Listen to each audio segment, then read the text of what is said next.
Em 2 de maio de 1945, os restos carbonizados dos corpos de Adolf Hitler e de sua esposa Eva Braun jaziam abandonados em uma cova rasa no jardim da chancelaria do Reich.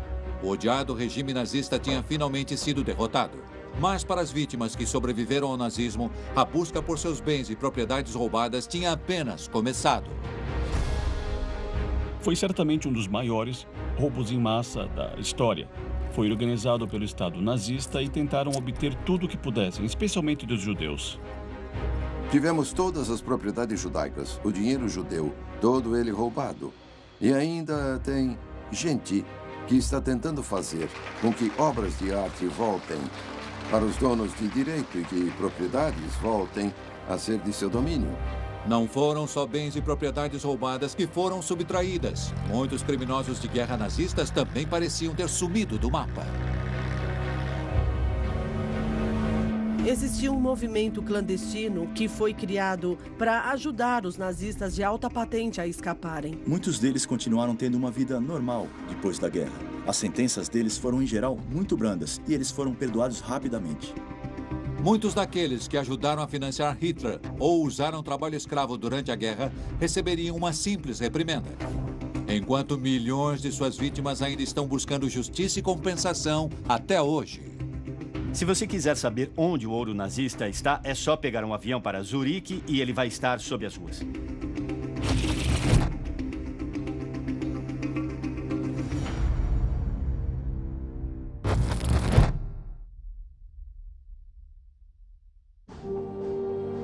Europa, 1945. O poderoso Reich de 1000 anos encolhe sob o avanço constante dos aliados em ambas as frentes. Atrás das linhas inimigas, bombardeios aliados e atos de sabotagem desmoralizam as últimas tropas e civis alemãs.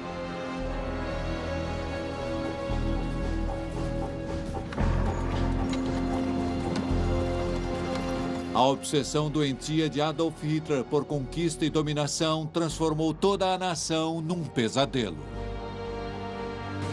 Existe um filme maravilhoso de um avião que sobrevoa Berlim bem no finalzinho da guerra. E você vê toda a desolação lá embaixo. Parece uma cena do inferno de Dante. Então, sabe, a Alemanha travou essa guerra para conquistar o mundo, mas acabou com o fim do mundo. E que mundo terrível e subterrâneo era aquele?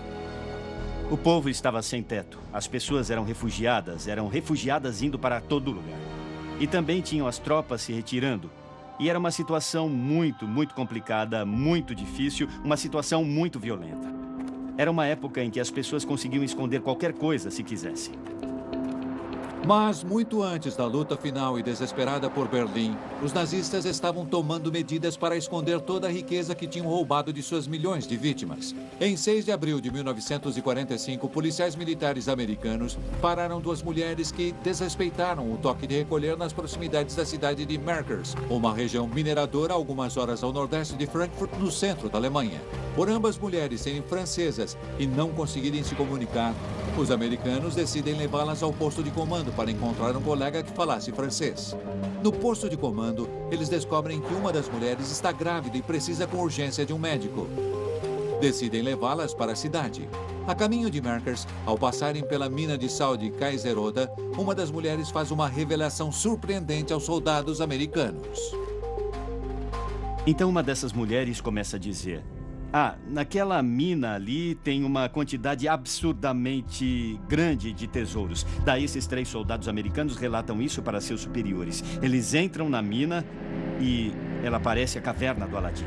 Dentro da mina, os militares encontrariam mais de 8.000 barras de ouro, além de milhares de sacolas, caixas e caixotes contendo dinheiro, moedas de ouro e outros objetos do mesmo metal, além de prata, platina e obras de arte inestimáveis. Os militares descobriram tesouros fabulosos, joias, prata, dinheiro, lingotes e peças de arte. Muitos sendo saques acumulados dos 5 anos de guerra. Nos meses seguintes, achados similares seriam feitos em toda a Alemanha e em seus territórios ocupados, especialmente artes roubadas. No entanto, muitos ativos seriam difíceis de serem encontrados, pois muitos nazistas superiores espalharam bens e tesouros roubados em países ditos como neutros, perto do final da guerra. Havia outros países para onde os nazistas gostavam de mandar dinheiro, porque eles pensavam que poderia ser um lugar bom para se mudar e se esconder. A Argentina era um lugar óbvio.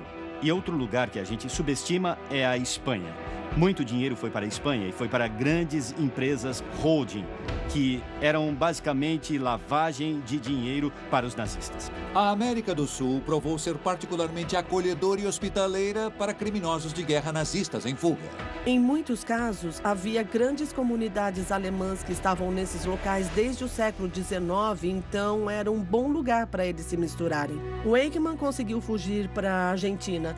Joseph Mengele conseguiu fugir pela América do Sul e acabou no Brasil. Klaus Barbie, por exemplo, acabou na Bolívia e não foi só na América do Sul. Em muitos casos, eles foram também para os Estados Unidos.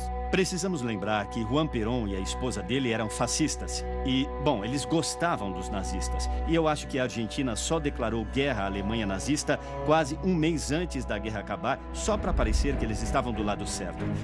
Então, essa foi uma tática muito cínica. Havia muitos outros tipos de ditadores ainda no mundo, sabe? Só porque Hitler morreu, não significa que o fascismo também tenha morrido. Nós tivemos o Salazar em Portugal, tivemos Franco na Espanha, tivemos regimes extremamente ditatoriais no Oriente Médio. Então, há muitos locais ao redor do mundo onde o nazista se sentiria em casa, se ele não pudesse mais ficar na Alemanha ou na Áustria. Os nazistas em fuga tomariam rotas diferentes e secretas que ficariam conhecidas como Red Lines, invariavelmente levando com eles todos os itens roubados que conseguissem levar.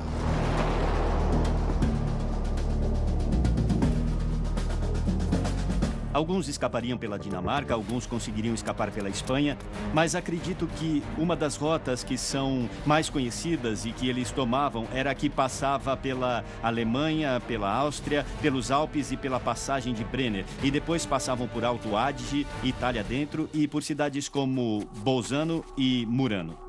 Depois dali, alguns foragidos conseguiam documentos falsos com padres e eles continuavam a jornada para Roma, onde conseguiam outros documentos falsos, ou eles iam para Gênova. Bom, depois de Gênova, eles pegavam um barco com um passaporte da Cruz Vermelha com um nome falso. No final da guerra, o Comitê Internacional da Cruz Vermelha emitiu centenas de milhares de autorizações de salvo-conduto para os sobreviventes de campos de concentração, antigos prisioneiros de guerra, deportados, trabalhadores forçados e outros civis que não tinham documentos de viagem válidos. Sabemos que houve muitos casos em que os criminosos nazistas roubaram e falsificaram esses documentos para continuar com suas fugas. Alega-se que agentes corruptos no Vaticano conspiraram para redirecionar essas autorizações da Cruz Vermelha para nazistas em fuga. Muitos nazistas conseguiram escapar pelos cantinhos e se tornar outras pessoas. Muitos dos judeus que eu entrevistei e que acabaram indo para Buenos Aires reconheceram pessoas dos campos no barco, onde também tinham refugiados que iam para o mesmo lugar.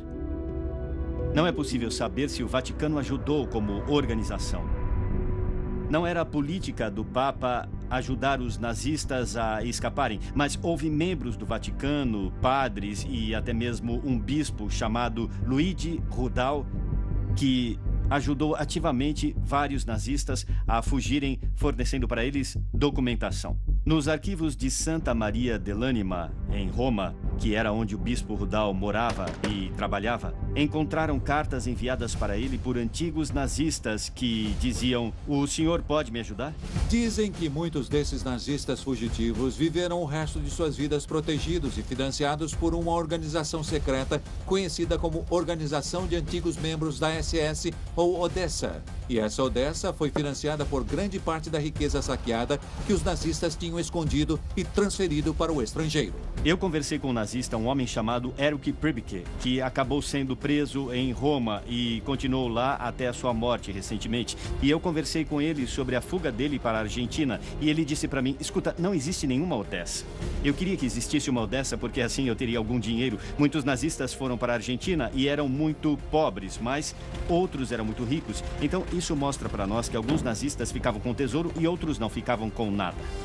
No entanto, nem todos os nazistas conseguiram fugir. Muitos em breve enfrentariam o tribunal em Nuremberg, incluindo algumas pessoas que estavam envolvidas no financiamento do império criminoso de Hitler. Mas será que todos os culpados estavam sendo julgados? E como os aliados fariam para começar a julgar crimes tão hediondos ou para compensar todas as vítimas?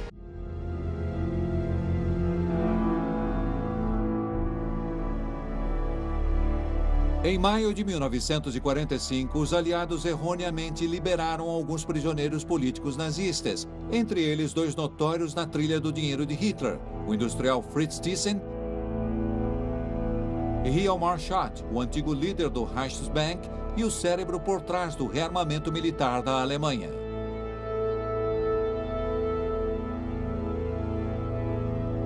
Mas a liberdade não duraria muito, pois ambos seriam presos e indiciados por crimes de guerra. Nuremberg, 20 de novembro de 1945. Os olhos do mundo estavam num dos julgamentos mais divulgados e esperados da história da humanidade. 22 dos mais proeminentes líderes nazistas seriam julgados por crimes contra a humanidade. Hjalmar Schacht se sentaria entre os acusados por sua função tanto como presidente do Reichsbank de 1933 a janeiro de 1939 e também como ministro da economia nazista de 1934 a 1937. Nós percebemos finalmente que os aliados tinham um objetivo político em vista, que os deixou ansiosos por nos marcar como criminosos do regime de Hitler. O julgamento dos crimes de guerra já tinha sido planejado e era obviamente essencial para os propósitos desse julgamento que economistas e empresários conhecidos estivessem entre os acusados. Sim, Schacht foi acusado de ter facilitado a guerra de agressão de Hitler e havia bons motivos para concordar com isso, designadamente que Schacht tinha criado a base financeira para o rearmamento e reorganizado o comércio externo alemão para conseguir isso. Porém, sua função no preparo de uma guerra de agressão não pode ser provada porque Schacht perdeu seu cargo no Ministério da Economia em 1939, ou seja, antes da guerra começar. Então, ele não pode ser considerado culpado por nenhuma ação tomada pelo regime daí em diante. Schacht acabaria sendo inocentado e, em vez disso, seria o seu sucessor na presidência do Reichsbank, Walter Funk, que seria sentenciado à prisão perpétua por seu papel no financiamento e na facilitação dos planos de guerra de Hitler. Durante o julgamento, Hjalmar Schacht teria a chance de se encontrar novamente com um homem que o tinha levado para o círculo mais alto dos nazistas, Hermann Göring. Em 1936, os 2 homens que já foram amigos tinham se tornado grandes rivais após Hitler ter nomeado Göring como supervisor do segundo plano econômico quadrienal. Foi uma rivalidade que terminaria com a demissão de Schacht do cargo de ministro da Economia e de sua dispensa da presidência do Reichsbank. Ao final do ano, no entanto, Göring, assim como Schacht, tinha caído em desgraça com o Führer e tinha se jogado no vício de drogas e outros excessos. Na prisão de Nuremberg, Göring foi desintoxicado e conceituado como o líder nazista mais graduado do Banco dos Réus.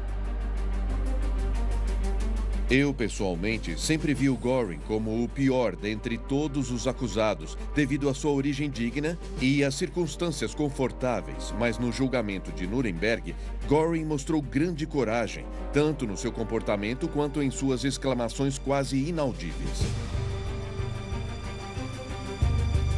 A função notável de Göring no rearmamento do Reich e sua responsabilidade direta de fábricas e empresas de propriedade judaica, em que milhares de prisioneiros trabalharam até a morte, acabaram fazendo com que ele fosse condenado à forca.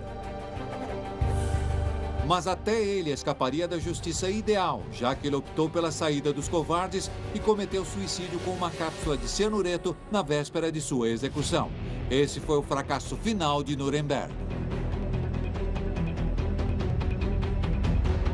Meu ponto de vista sobre os julgamentos de Nuremberg é que eles tentaram reduzir o número de pessoas o máximo possível. E no final das contas, eles só acabaram pegando 22 grandes nazistas. Mas havia mais do que 22 nazistas importantes. Quer dizer, havia 42 Gauleiters, por exemplo. E sabe, esses Gauleiters estavam fortemente envolvidos em todo o processo de ocupação dos campos de concentração e na implementação e na transferência das pessoas da Alemanha para os campos de extermínio.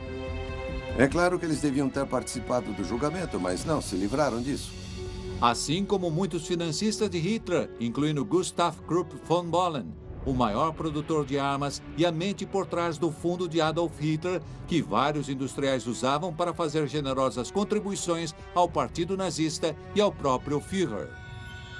Os Krupps estavam sempre por trás de Hitler, por trás do rearmamento envolvido, implicado no Holocausto e em outras coisas desse tipo.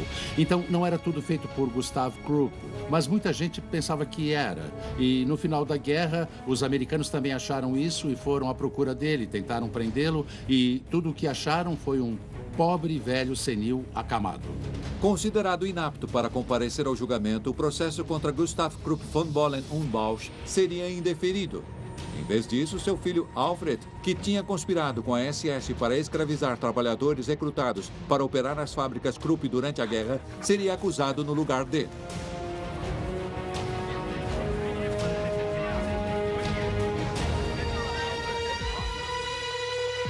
Da noite de 9 de dezembro de 1946 até 13 de abril de 1949, os aliados realizaram 12 julgamentos subsequentes em Nuremberg, onde eles iam tentar acusar os industriais alemães de apoiar os nazistas, mas eles também tiveram grandes falhas. Houve grandes julgamentos em Nuremberg contra os industrialistas alemães. Por exemplo, um julgamento da IG Farben contra o conselho da IG Farben. Um julgamento da Krupp contra Gustav Krupp e o filho dele. E também teve outro julgamento envolvendo um conselho de diretores do Banco de Dresden. E Garrasch também foi levado a julgamento. Vendo desse jeito, já fazia parte do interesse dos Estados Unidos limpar a elite econômica alemã dos antigos nacionais socialistas ativos e, acima disso, fazer com que centros da indústria alemã que poderiam sofrer um golpe acabassem com grandes trustes e corporações. Entre as pessoas mais conhecidas presentes nesses julgamentos estava Oswald Pohl, o líder do principal escritório econômico e administrativo da SS, que coordenava a direção dos campos de concentração, o fornecimento de mão de obra escrava e o saque de propriedades e de negócios das vítimas. O tribunal condenou Pohl e 3 de seus subordinados à morte, enquanto outras 11 pessoas receberiam sentenças entre 10 anos e prisão perpétua. Mas no final, somente Pohl seria executado. Os outros teriam suas sentenças comutadas ou também, em alguns casos, totalmente canceladas. Ao contrário do infeliz Pohl, que foi enforcado em 7 de junho de 1951. Ele foi um dos últimos enforcados como resposta aos julgamentos de Nuremberg. Curiosamente, depois disso, os aliados passaram a praticar uma política de perdão e tolerância. Então, não foram muitos oficiais da SS que foram punidos após a guerra. O primeiro industrial a receber um julgamento exclusivo foi o magnata do carvão e do aço, Friedrich Flick. No dia 9 de abril de 1947, ele foi indiciado por crimes de guerra e crimes contra a humanidade, pelo uso difundido de trabalho escravo nas suas minas e fábricas, pelo roubo de recursos e de plantas em territórios ocupados,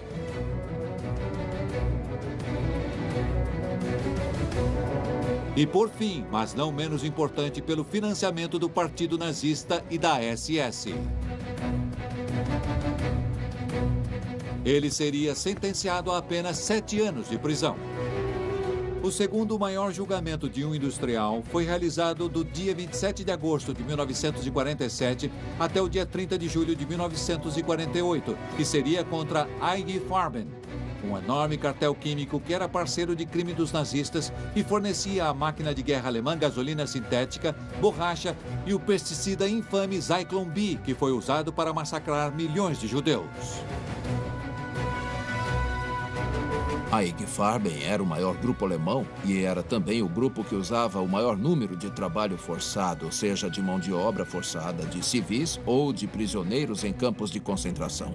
A IG Farben construiu uma fábrica enorme ao lado de Auschwitz e ela foi construída exclusivamente pelos prisioneiros de Auschwitz e Monowitz. Foi construída com a ajuda de trabalhadores forçados. Dessa perspectiva, a IG Farben era a epítome da propagação do trabalho forçado. E os membros da direção também acreditavam nisso.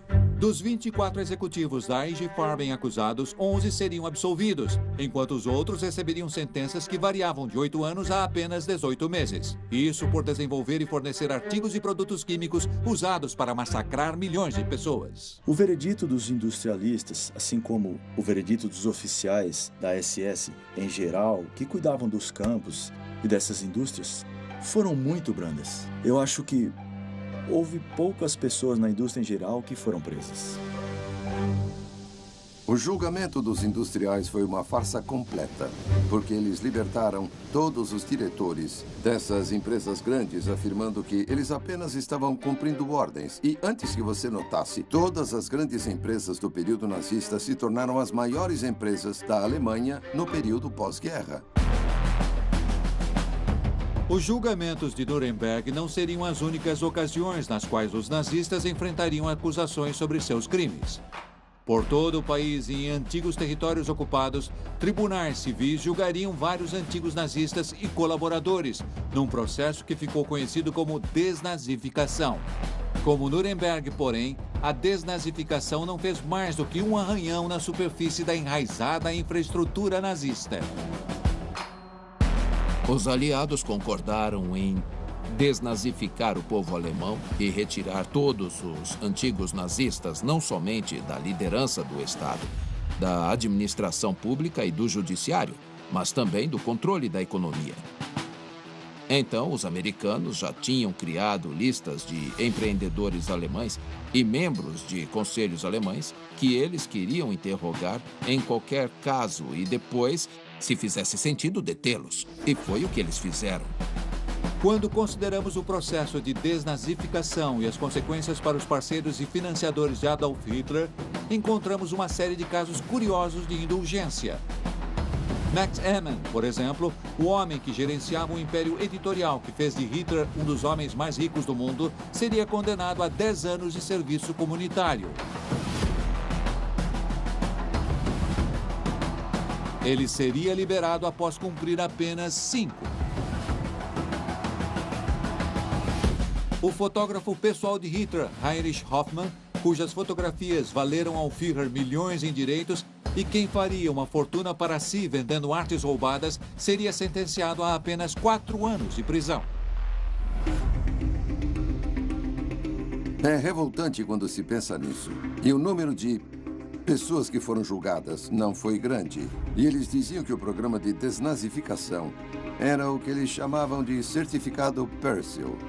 Porque o que você fazia era chamar 3 pessoas para afirmar que sim, você era nazista, mas também tinha 3 ou 4 pessoas que consideravam você decente e assinavam o documento. Eles chamavam de certificado Persil, porque Persil era um sabão em pó que fazia as roupas ficarem hiper brancas. Então, com isso, você podia dar uma limpada no seu passado.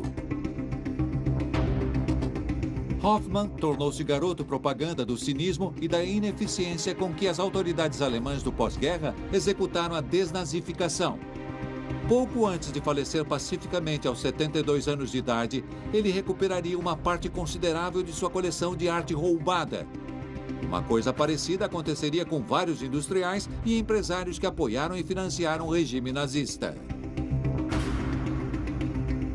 De 1947 em diante, foi tomada a decisão de reconstruir a indústria alemã a longo prazo. E embora alguns dos líderes tenham sido substituídos, a gestão permaneceu como menor preocupação e não foi afetada pela desnazificação, porque eles podiam voltar a ter o cargo que tinham antes de serem isentos pela desnazificação.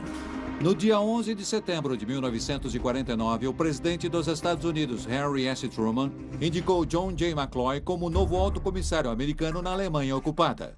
McCloy continuaria com um programa de anistia em massa para vários antigos criminosos de guerra nazistas, cujas sentenças foram comutadas ou canceladas, incluindo a maioria dos industriais julgados em Nuremberg.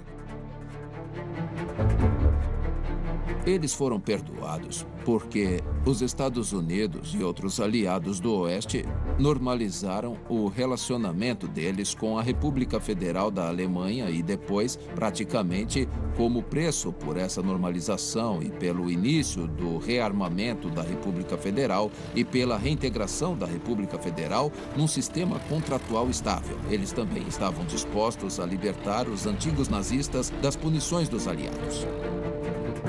O mais prolífico e leal de todos os hitleristas industriais, Friedrich Flick, já era um homem livre em 1950.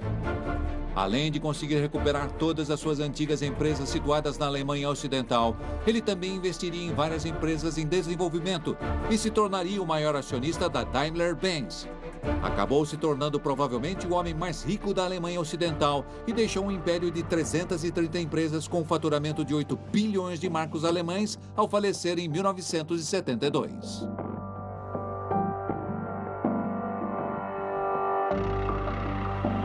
Alfred Krupp seria perdoado em 1951 e também recuperaria parte de suas indústrias perdidas. Ele reconquistou sua fortuna pessoal, reintegrou o império industrial de sua família e até criou uma fundação com o seu nome, que incluía no conselho de supervisão o banqueiro Hermann Josef Abs. Por ter sido um dos presidentes do Banco Alemão durante a guerra, Abs foi responsável pela arianização de empresas que anteriormente pertenciam a judeus. Ele jamais seria julgado por seus crimes e manteve a presidência de algumas dessas empresas após a guerra.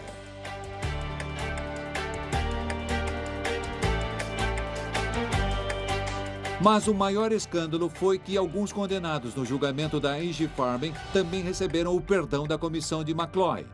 Em 1950, tanto Karl Krauss, o presidente do Conselho Fiscal da IG Farben, quanto Fritz Termeer, um dos cabeças por trás da criação do complexo industrial de Auschwitz, tiveram suas sentenças substancialmente reduzidas.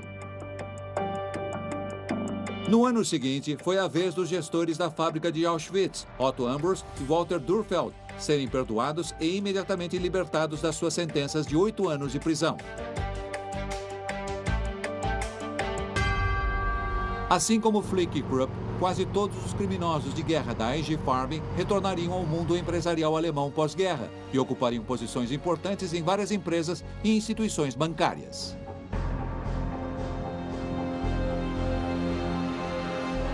Acho que é um dos piores aspectos do período pós-guerra, porque estávamos tão ávidos por fazer reviver a Alemanha Ocidental economicamente, que fizemos vista grossa a muitas pessoas que gerenciavam esses negócios e estavam bastante implicados com o regime de Hitler.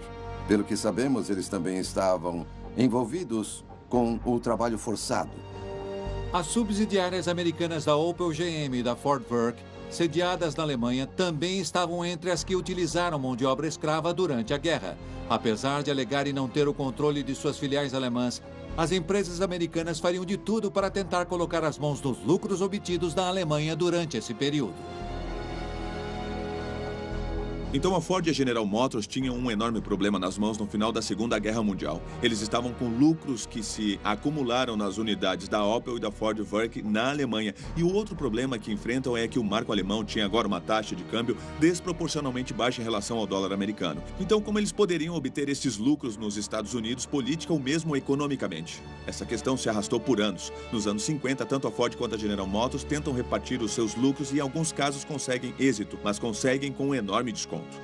Além dos lucros do período de guerra, ambas as empresas reivindicariam também uma indenização pelos danos de guerra sofridos nas suas fábricas, sustentadas por mão de obra escrava na Alemanha. Num absurdo ato de cinismo, tanto a Ford quanto a General Motors pediram ao governo dos Estados Unidos para indenizá-los pelos danos causados em suas fábricas durante a Guerra do Terceiro Reich. Foi uma ação quase que inacreditável. Essas empresas estavam pedindo uma indenização pelos danos que os aliados causaram às suas empresas no Terceiro Reich. E a General Motors consegue sair na vantagem. O governo americano dá a eles mais de 30 milhões em indenização pelos danos causados à fábrica da Opel, efetivamente. A Ford pede a mesma coisa, mas o governo americano, nos anos 60, 20 anos após o fim da guerra, é muito menos generoso. Eles só dão à Ford um pouco mais de $1 milhão de indenização. Apesar dos aliados terem deixado os industriais e os financistas alemães impunes, eles foram muito mais eficientes para localizar enormes fortunas e patrimônios nacionais roubados pelos nazistas. No final da guerra, os serviços da inteligência secreta das potências ocidentais iniciaram um esquema destinado a confiscar itens roubados pelos nazistas de países neutros chamado Operação Safe Haven.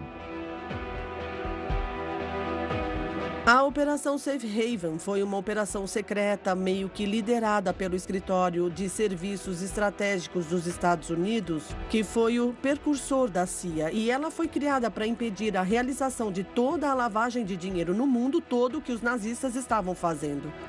Com a Operação Safe Haven, os aliados iriam recuperar uma grande parte dos bens roubados pelo Reich e desenvolveriam um programa de restituição controlado pela Comissão Tripartida do Ouro.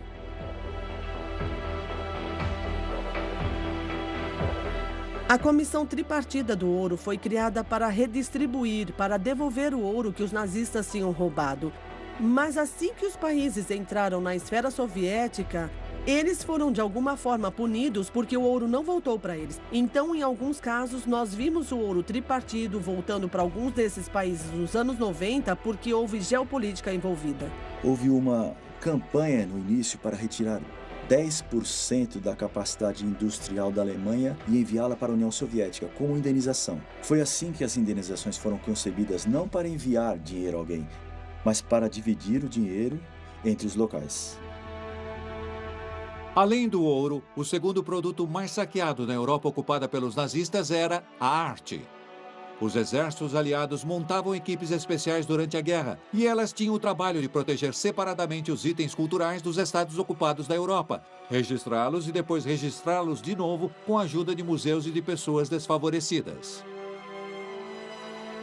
No início, eles tiveram relativo êxito no processo, mas havia uma quantidade considerável de arte, especialmente de pinturas, que já não se conseguia encontrar, que ainda eram consideradas perdidas. Houve casos em que soldados americanos destruíram algumas obras de arte, mas também houve casos em que tais depósitos de arte foram saqueados do lado alemão nos últimos dias da guerra. Mas é claro, por essas artes terem sido escondidas pelos nazistas para serem recuperadas depois, nós não sabemos quanta coisa desapareceu. Mas o que nós sabemos é que havia muitas obras de arte nos museus e também em galerias por toda a Europa, que agora tinham só um espaço vazio, onde antes uma obra de arte ficava exposta. Então, ainda tem gente hoje em dia, acredito eu, que compra e que vende obras roubadas pelos nazistas em segredo. E não se engane, essa é uma atividade criminosa. Mas eu não tenho dúvida de que existem pessoas muito más por aí que ainda comercializam itens roubados pelos nazistas.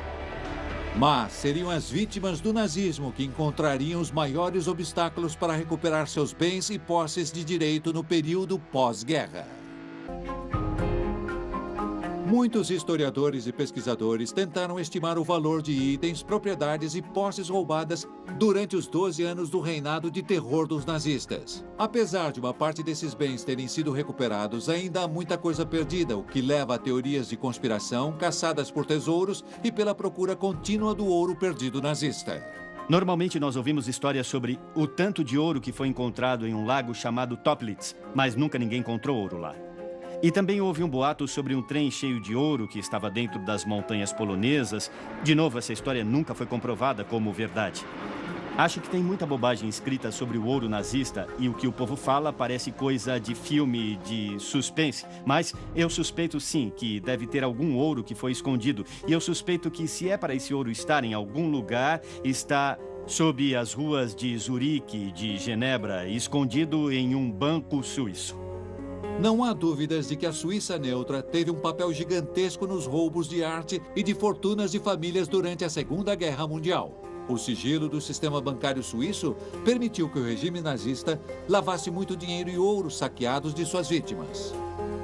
No dia 8 de março de 1945, os aliados e a Suíça chegaram a um acordo de suspender o comércio e congelar os ativos alemães no país, com a promessa de devolver todo o ouro identificado a seus proprietários legítimos.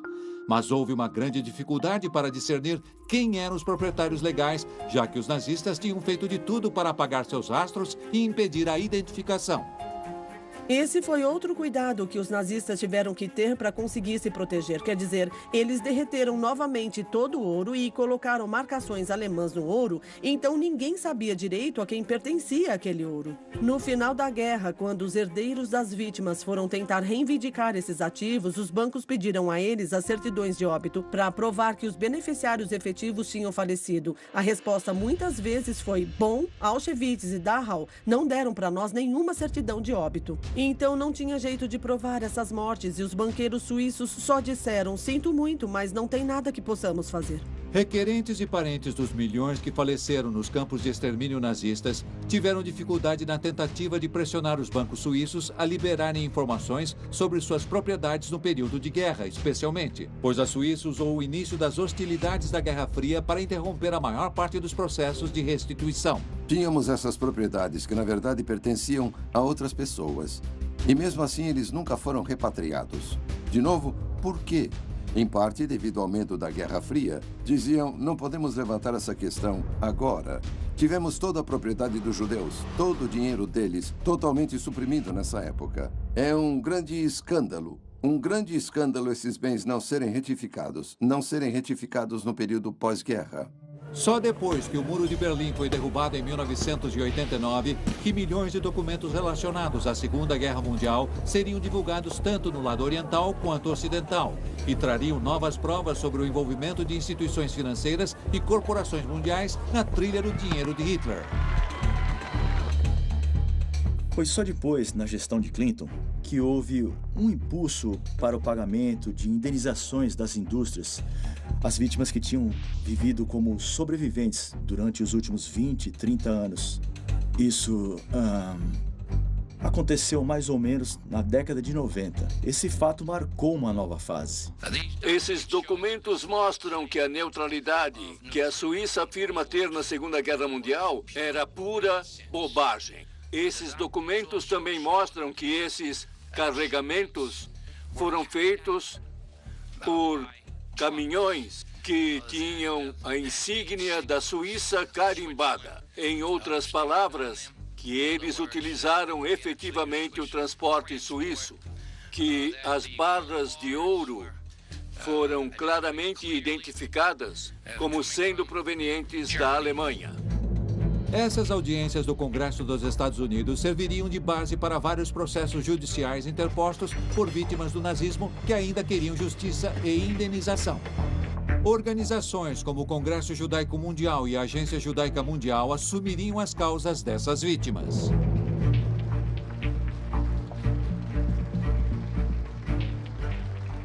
Não tem motivo nenhum para $1, um shekel, uma libra, um franco estar lá nos cofres e nas contas desses bancos, já que todo esse dinheiro não pertence a eles. Por isso, cada moeda que pertence aos judeus deve retornar aos judeus e ao povo judaico. Pressionadas pelas organizações judaicas dos Estados Unidos e de Israel, as autoridades suíças anunciariam finalmente uma comissão que investigaria e revelaria suas atividades bancárias durante o período nazista. Agora nós queremos ouvir a verdade e queremos aceitar ela. E se tivermos que remover o segredo bancário para esses casos por 5 anos, faremos isso. Além deles publicarem listas enormes de todos os bens sem herdeiros que tinham nos seus bancos, eles convidaram pessoas de todo o mundo a se apresentarem. E, além disso, eles criaram um fundo de mais de $1 bilhão para ajudar as vítimas dos nazistas. Vários países em todo o mundo seguiriam esse exemplo e criariam suas próprias comissões para pesquisar seus envolvimentos com Hitler e com o regime, gerando uma nova pergunta: e os trabalhadores escravizados e forçados que foram explorados pelo regime nazista e por seus parceiros? Que indenização eles iriam receber? Em 1999, o chanceler alemão Gerhard Schröder anunciou a criação de um novo fundo de indenização para vítimas de trabalho escravo. Entre as empresas signatárias estavam sucessores da Krupp e da IG Farben, BASF, Hext e Bayer. Só uma pequena quantia de indenização foi dada nos primeiros anos depois da guerra, até os anos 90. Alguns trabalhadores escravos judeus conseguiram suas indenizações. E alguns países, como a França e a Bélgica, deram indenizações para seu próprio povo que tinha sido deportado para a Alemanha. Mas devido à cortina de ferro, de onde a maioria dos trabalhadores forçados orientais foram afastados da Europa Ocidental, foi apenas nos anos 90 que isso se tornou uma questão importante, à medida em que a indenização do Holocausto ressurgiu. E então foi decidido, novamente, em parte devido à pressão, que o governo alemão e as empresas alemãs deviam dar uma indenização a todos os trabalhadores forçados e escravos orientais. As empresas americanas cujas subsidiárias alemãs se beneficiaram do uso de trabalho escravo também seriam forçadas a responder a algumas de suas vítimas e a tomar medidas. A Ford e a General Motors nos anos 90 começam a enfrentar processos dos escravos que ajudaram amplamente a criar todo o lucro durante o período do Terceiro Reich. Há, na verdade, vários processos judiciais movidos nos Estados Unidos com base numa ação coletiva contra essas empresas, e os tribunais americanos dizem que eles não têm jurisdição sobre o que aconteceu durante o Terceiro Reich. Mas como resultado desse cálculo legal ou da abertura desse processo judicial, a Ford e a General Motors juntaram fundos de indenização para tentar ajudar as vítimas do trabalho escravo nesse sentido. Eu acho que ainda fica uma questão em aberto se esses esforços foram suficientes, mas com certeza há um reconhecimento que algo precisa ser feito. Hoje, ainda esperamos muitos arquivos serem divulgados. Muitos tesouros perdidos e obras de arte ainda estão sendo descobertas. E milhares de contas bancárias que pertencem às vítimas do regime criminoso de Hitler ou aos próprios nazistas continuam sem ser reivindicadas. Nós ainda estamos lidando com o legado do Terceiro Reich e da Segunda Guerra Mundial. As vítimas do nazismo ainda não tiveram a justiça que merecem. É extremamente importante que os historiadores, jornalistas e outros pesquisadores continuem explorando documentos para descobrir para onde esse dinheiro foi, quanto de lucro ainda pode estar se acumulando nas contas bancárias com base nos acontecimentos do Terceiro Reich e como a justiça pode continuar a ser feita mesmo no século XXI. Eu acho que é melhor chamar isso de uma tentativa de justiça. Não foi completa, não foi satisfatória. Mas o fato de terem tentado cria precedentes importantes. Eu acho que é isso que a gente vai lembrar disso tudo. Que não é aceitável esses tipos de crime que são cometidos sem ninguém se esforçar para fazer uma compensação, uma restituição ou justiça.